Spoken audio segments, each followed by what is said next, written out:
Hello and welcome to the Neville Richards Premier League. Mark Hayes, Matt Milne, and the most ultra special guest, Matty, we've had all year. It is, we have. I've even got the do done, just royalties appeared in the building, so I thought I'd better make sure I'm on my best behaviour today. I certainly don't think I'm royalty, but it's very, very nice to be here, so thanks for having me. No worries. This is Luke Campbell, the owner of Neville Richards and the man responsible for allowing us to put this competition on, so thank you very much. That's the first thing. No, thank you, Hazy. I heard it's been well received and everyone's got into it, so it's great that we can be involved with an event that's been so popular, so thank you. We're a bit dark that because obviously Saturday is real estate day, that you didn't get involved. Yeah, I haven't graced the fairways, but that's probably a good thing for all concerned because they tend to go a long way but never where they're meant to, so yeah.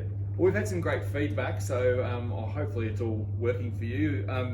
What was your aim, I suppose, in getting involved with this? I think for us, it's just connecting with the community. We always love to be involved with local clubs or particularly sporting clubs, juniors. So for us to get the opportunity to help a local club put on a great event that benefits people that give back to us ultimately, because we've been very fortunate to do business here, then yeah, we love to do that sort of thing. So it's thanks for the opportunity, and you know, it's great to be a local business sponsoring one of the great local clubs. Well, that's worked in well, because that's exactly what this event's done for even our members. It's brought that community together, and the camaraderie amongst everyone's been fantastic. And Saturday afternoon, where we had members coming in checking scores, and even one particular member who was quite irate, Hazy. Irate? Quite a lot of expletives due to his team not winning on Saturday, so we'll get a bit more of that later in the video. So there's a bit of passion about this event by the sound of it. It's quite amazing actually. There's people checking other people's scores that we've never had before, and a lot of ribbing goes on, not only on Saturday, Luke, but like right through the week. There's a lot of bit of this going on. Oh, well, sounds good to me, yeah. Matty's kept his hair intact until today. I mean, it's beautifully coiffed today. It is. It's looking pretty good after this morning. And just a shout out to Joy Francis. We have got our refreshments back this week for the video. So thank you for, we weren't sick last week. It's just we thought we'd have a week off. But getting into final shape, we're going to be starting to roar right into it. It was a dry 31st of July. It was. Something like that anyway. Anything we need to know about from your perspective, the business perspective? We see we've been spruiking Panorama, no doubt that's all good. Thank you, that's been great. So, no, we're in real estate, but we're a decent local team, and we just appreciate the opportunity to be involved with this and to also do what we do in the township. So yeah, thank you. Well, we really appreciate you coming along, and we urge everyone to get around Neville Richards when you're next pondering a move or having relatives move down to Portarlington, in Dennet Heads, St Leonard's, anywhere around the peninsula. Yeah. So keep Neville Richards in mind, and Luke, thank you very much. We'll press on with the rest of the show and let you get going. My pleasure, and good luck for the finals, everyone. And thanks Luke. Again for Matt and you, Hazy, for organising this great event. So thank you.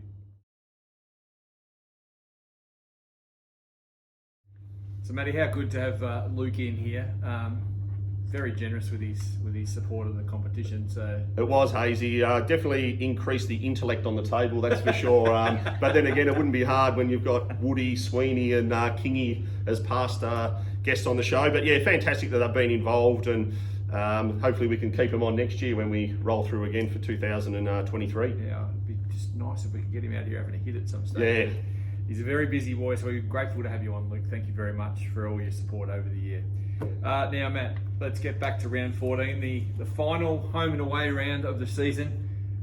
One epic result, but let's work through the other three. Probably a little bit more as expected, the top three teams. Yes, it was. All the top three teams got over the line. They were pretty tight matches, but there was nothing out of the ordinary for all three.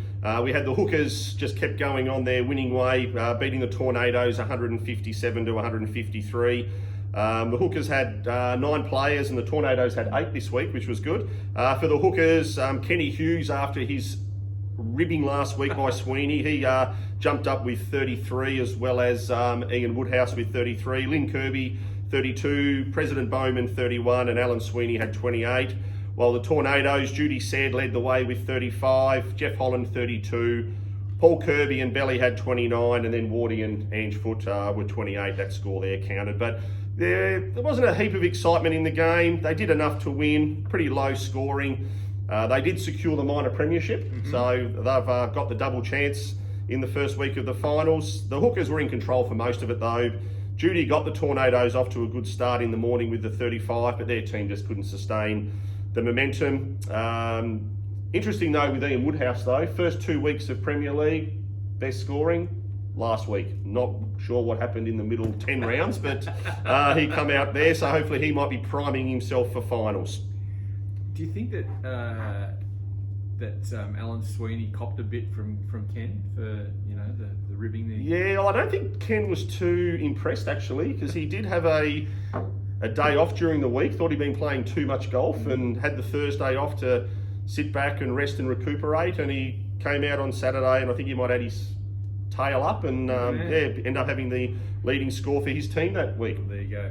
Now the second team on the ladder was the Granny's Corner Goblins, and they squared up against the Crossover Crusaders. A tight match, Matt, but went as expected. Yes, the Goblins 161 to the Crusaders 155. Goblins had 8 players and the Crusaders had 9, so actually a well supported game there. Daniel Hopgood continued again with 35. He's making a charge for this Drayton medal. He is. He's been in form all the way through the season. Gary Haywood and Pete DeFazio had 34. Interestingly, Hazy, Pete DeFazio went down in the men's match play knockout yesterday, lost to Ian Lachlan 2-1.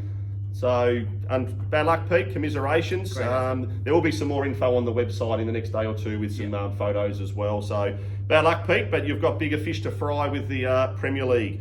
We had Dale Pollock on 30 and Toby Primes chimed in with a 28 at the end, while the Crusaders were actually led by the Comet. He showed again. He had 34, Johnny Leading 31, the Stig and One Cloud Siotis and Sue Holland had 30. That rounded out their team. So interestingly there, all 5 players scored in the 30s, but couldn't get the chocolates there. I wonder what might have been for the Comet. Yeah. I mean, you can't help but think that the Crusaders might have just been a little bit further up, and the Comet reappeared in the southern skies months earlier in the season. He actually, it was a good effort on Saturday. He finished work at around 2 a.m. He was back here on course at around 7:30, then off to Melbourne, driving around out for dinner. So a big effort for him to show the commitment to the team, but it only took 14 rounds to do it. But the core of the Goblins, they did their thing again, putting up the score on the board, and the Crusaders just didn't have enough firepower. Now, on face value, it was expected that the Peakers would beat the Bullies, but been a few nervous moments, I'd suggest, for the Peakers, and they've had a rough trot, and it was important that they got this job done. Yeah, I'm not sure about the Peakers. Maybe they're the Carlton of Premier League. I know they could be Collingwood as well, because everyone hates the Peakers. Not a very well liked team amongst the Premier League. Yes. Are they the Collingwood? I didn't know that. Yeah, could be the Collingwood from the love-hate relationship from the players' perspective, but they're maybe the Carlton on the performance. Hopefully they don't go out in the first week of the finals. At least they made it though. But yes, the Peakers, 8 players against the Bullies 9. It was 157 to 149. For the Peakers, Pete O'Neill, after his little putting lesson a couple of weeks ago, chimed in with 38. Yarny had 35. Buffett had 31. Chris Dodds 27. And then we had Pete and Norma Vogel and Richard West had 26. One of those scores counted. While for the Bullies, Bill Reid was 35. The Frenchman Matt Miles had 31. Fiona Newman and Stan Maskell 28, and then Johnny Wooden rounded out their team with 27. But I think the talk was all on the Peakers. They've got into the finals, which is great for them, which they should have, as being on top all year. Pete and Yarny put them in a good position to boost the percentage to try and get above the Goblins, but that didn't occur. The Bullies had Bill Reid play close to his handicap, but if you've only got 2 players scoring above 30, it's going to be hard to win. It doesn't matter who you're playing. But with the Peakers, though, the biggest news was the walk-off. Well, I'm fascinated by this. News just reached me just before we went on air here. We had a walk-off mid-round. Wasn't due to weather, but it was due to poor playing or unluckiness on the golf course. I won't use the terminology used to me, but one of the Peakers, I don't know whether we should name him or not, but walked off after 9, left his team high and dry. Not sure whether that hurts his all Portarlington team or his Drayton medal. Well, it must be. Well, he wouldn't get votes in the Drayton medal anyway for this round. Must be a high-profile player. Very high-profile player. I'm not going to name him, but I think we can all maybe attest to knowing who this person would be. But yeah, very disappointing. Threw the toys out of the cot. Decided to go and watch the Cats play instead. which obviously they had a win, which was great for them. But I'm just wondering whether the pressure on the Peakers is actually getting to their players. I'm intrigued that you're withholding a name after 14 weeks of carnage. No, well, I think we all know who Lee McMurray is. Can you believe it? The favourite for the whole lot. Yeah, no, it's extraordinary, and there could be some sort of precedent needs to be set here around Drayton medal eligibility. It's going to go under the auspices of the committee to determine whether a walk-off rules you ineligible for the Drayton medal. Well, he's definitely not going to get votes, so that's one thing. So that's already cost him, even if it was a chance to win that. But yes, it's going to be an interesting time, and I think the Peakers' chances may be sinking like the Titanic and sinking like Lee's form. Wow, Lee. But anyway, we'll get off that contest. We had a better contest in the next match. We did, and this was the Carlton Collingwood sort of scenario of the entire Neville Richards Premier League season. Really, it was the showdown between the 4th place Pigden Street Pirates and the 5th place 20 Acre Warriors. The winner takes all in terms of a finals berth, and it went right down to the wire. Yes, we had Warriors 7 players, Pirates 8 players, and what did I say in last week's video? A draw. Would you believe it? A draw. Wow. 161 to 161. So with that, the Pirates go through to the finals on percentage over the Warriors. Wow. While we're on that, Hazy, we had our highest scoring team was on 161 points, and we had 3 of them.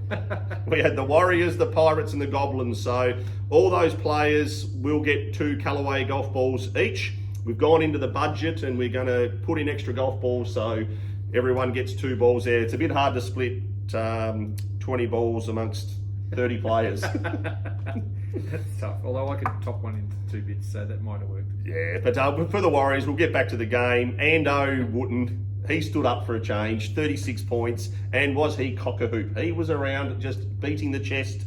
Stewie Anderson had 34, Richie House 31, Skeeter had 30.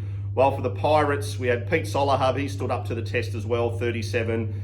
We had Darren Heaton, Gazza Thompson and Dave Newman on 32 and Yvette Pollock 28. So that equaled all 161 for both teams. The build-up was epic this week, and the contest delivered, Mark. It did deliver. So I saw Ando out on the course on Friday afternoon, honing the skills, and he looked like he was flushing them, and he clearly was going pretty well. Did he sort of think it was all over at some point early in the round? He did. He came into the shop early afternoon and declared it that the Warriors were home. And saying that, though, I think I even probably mentioned that the Warriors were home. And even Peter Solahub said the same thing when he finished. It was dire for the Pirates. The Warriors had their players out early, and then the Pirates had theirs coming back in late in the day. And we had 2 players left on the course, and David Newman come in with a 32. And this was about the time that Ando come in. Then Gary Thompson slid in with a little 32, last card in to get the draw and get that finals. And Ando was quite aggressive in his tone after that. Not sure if he'll be in Premier League next year because he was so distraught by the loss, and it was 1.5% difference. Wow. Over the course of the 14. Now, we do have to have a bit of a shout out. I'm not sure after my spray of the Warriors last week, and I'm not sure if this is a good enough reason to miss Premier League, that Nipper Dodds actually had to go in for triple bypass surgery on Friday. Now, I did give the spray prior. I'm not sure if that sort of got the heart muscle, but surely a man big and strong like him would have the triple bypass Friday and then front up to play golf Saturday, surely. Premier League's got to mean that much to him. It's only keyhole these days, isn't it? Well, he's got a pretty big chest. It's not keyhole, but thank you. I like the fact that you think you've driven him to that. Yeah, no, in all seriousness, Nipper, good luck, mate. I hope the surgery actually got postponed Friday, so I believe it's going to be this week. So so good luck with it. I'm sure you'll come through and we'll see you back at the presentation night. Best of luck. Hopefully. With that, Nipper. Yeah, that's absolutely paramount to us all. Now let's have a quick look at the way the ladder actually panned out before we start to discuss what the finals action is going to look like.